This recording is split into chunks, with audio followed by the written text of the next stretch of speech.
After months of lies, my wife confessed she was moving in with her ex, demanding I sell our house. Lies. My wife confessed she was moving in with her ex, demanding I sell our house. You are a pathetic failure. He is the love of my life. She hissed, tearing up our photos. She is too good for you. Her sister laughed. I signed the papers, then my inbox exploded with 19 emails pleading for help as their plans unraveled. I never thought I'd be sharing this here, but I need to get it off my chest, using a throwaway for obvious reasons. I mourn, 33, and my wife Kira, 31, just blew up our 7-year marriage in the most brutal way possible. Looking back, the signs were there for months, but I was too caught up in our routine to see them clearly. It started with small things.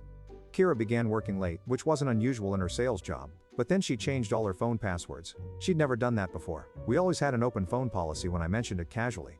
Over dinner, she snapped that I was being controlling. That should have been my first real warning. Then came the spending. Our joint account started showing weird charges, expensive restaurants I'd never heard of, boutique shopping spree, salon visits during work hours. When I brought it up, she'd brush it off with vague explanations about client meetings or treating herself because she deserved it.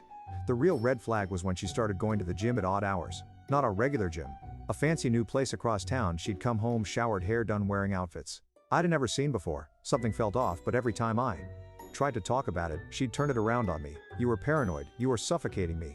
I can't believe you don't trust me. Last week, everything exploded. I was fixing our kitchen sink when her phone buzzed on the counter. A message preview from Grant popped up. Can't wait for tonight, baby. He still has no clue. My hands were shaking as I read it. Grant, her ex from before we met. The one she'd always said was just a good friend when he'd comment on her Instagram posts.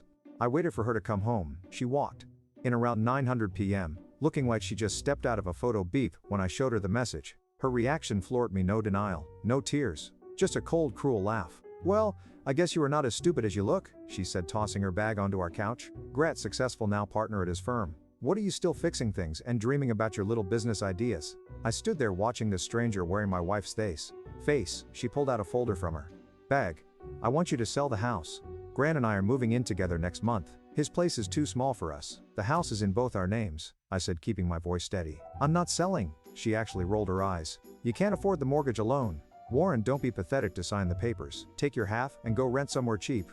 It's what you were good at settling for. Less than. She went to our bedroom wall, ripping down our wedding photos. You were always temporary, she hissed, tearing them up. Grant's the love of my life, always has been. The next day, her sister Winnie showed up unannounced.